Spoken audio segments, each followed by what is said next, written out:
Sa previous episode, ang lalaking si Rekiro na may codename na Sanrako, ay napatay ang final boss sa isang trash game at dahil dito ay natapos na niya ang larong ito kasama ang babae, kaso lang pati ang babaeng kasama niya ay pinatay niya rin.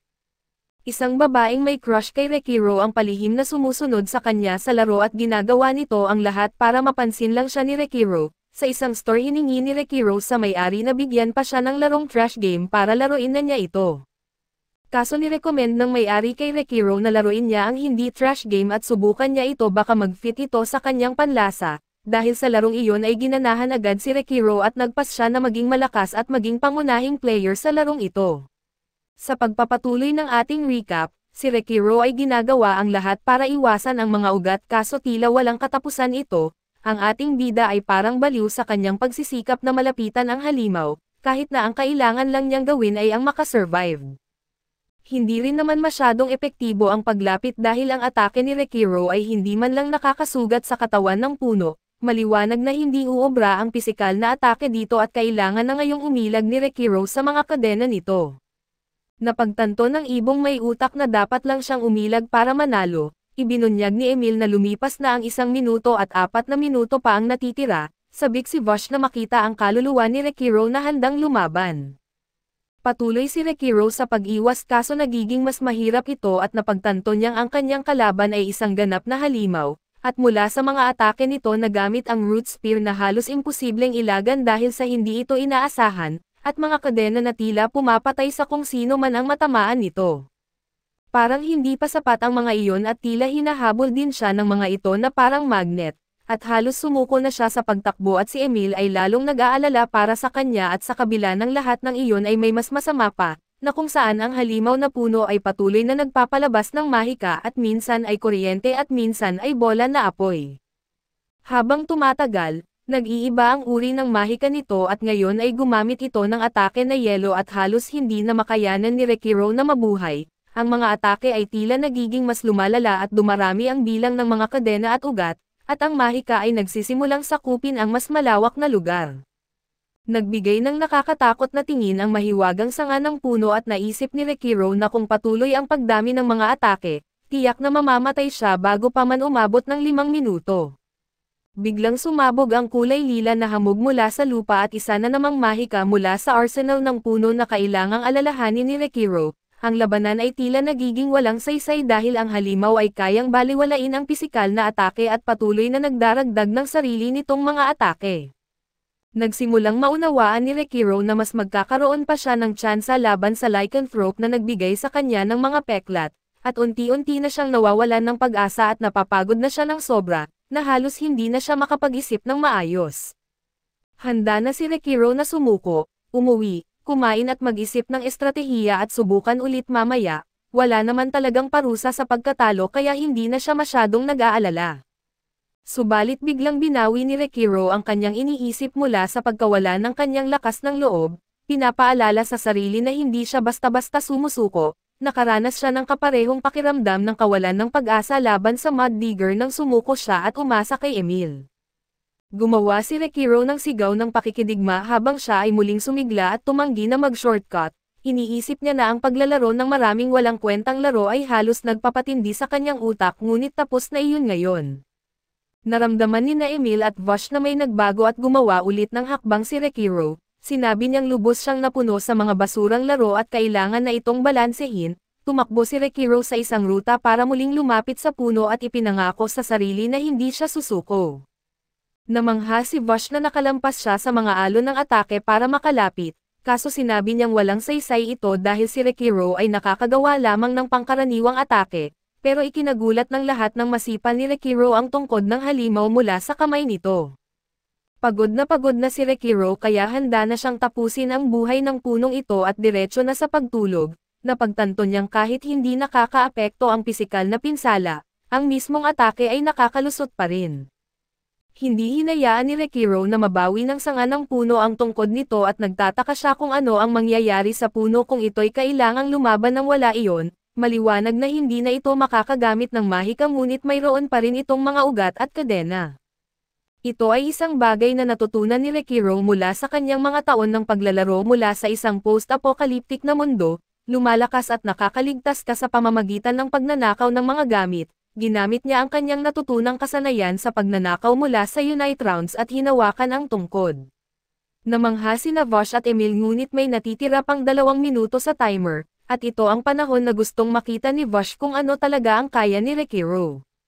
Nagwala ang puno at napagtanto ni Rekiro na ang pagkawala ng tungkod ay nag-trigger ng berserk mode nito, ang mga atake ay nagiging mas matindi, kaya nais ni Rekiro na sana ay may babala siyang natanggap. Patuloy na inuudyukan ng maliit na Emil ang ating matapang na bayani, sinasabi sa kanya na kailangan lang niyang mabuhay ng 1 pang minuto at eksakto ito para sa mobility build ni Rekiro, kaya imposibleng matalo siya matapos makalapit ng ganito.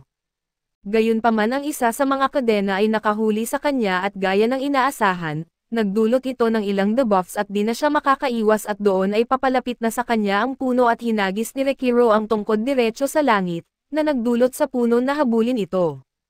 Nakuha ng puno ang tungkod nito kaso hindi makapaniwala si Rekiro na talagang kinuha ito ng halimaw, at ininsulto ni Rekiro ang mangmang na halimaw dahil nanalo sana ito kung patuloy lang itong umatake, ngunit ngayon ay tapos na ang oras.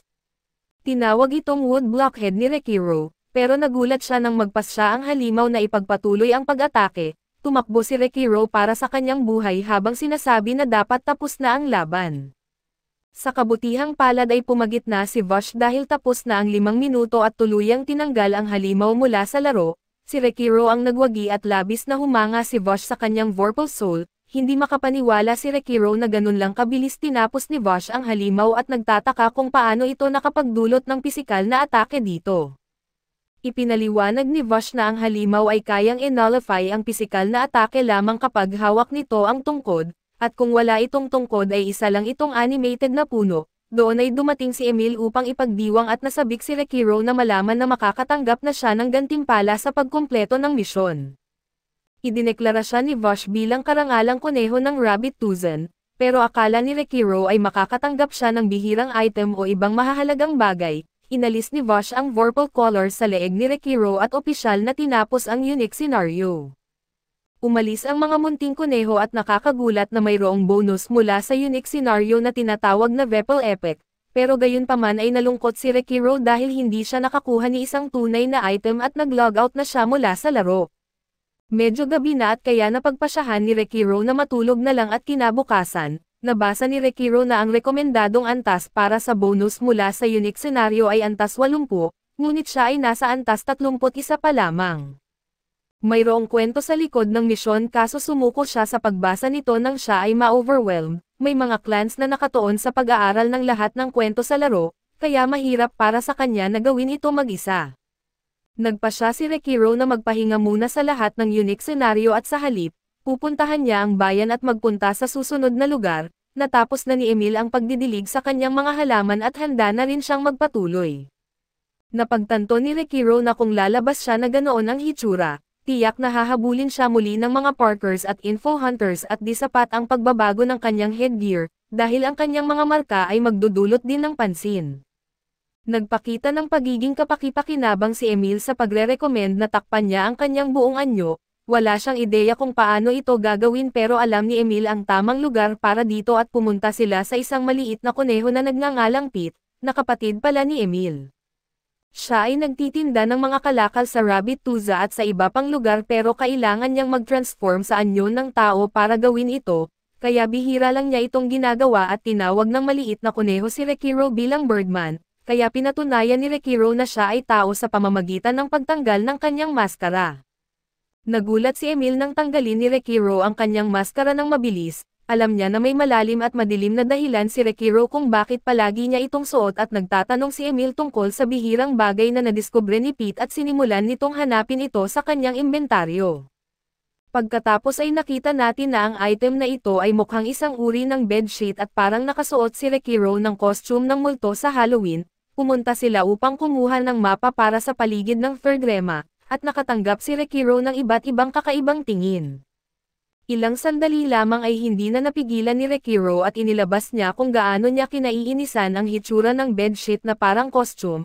Kumalma si Rekiro nang ma-realize niya na nakakuha naman siya ng lahat ng kailangan niya. Binanggit rin ni Rekiro na mabilis na uubos ang mahika ni Emil sa tuwing siya ay nasa anyong tao. habang umiinom siya ng isa pang potion.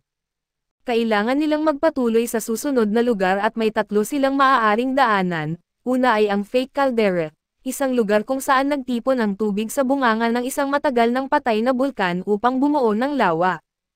Pangalawa ay ang Prismatic Forest Grotto, isang maze ng mga kuweba na siksik sa halaman, at ang huli ay ang Iron Ruins of Divinity, mga guho mula sa panahon ng Divinity na kilala sa maraming lumulutang na iron boards.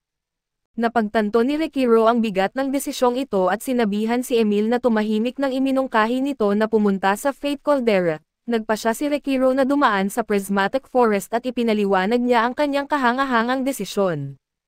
Idineklara niya na kailangan nilang iwasan ang Ruins of Divinity sa lahat ng gastos dahil naniniwala siyang ito ay isang bitag.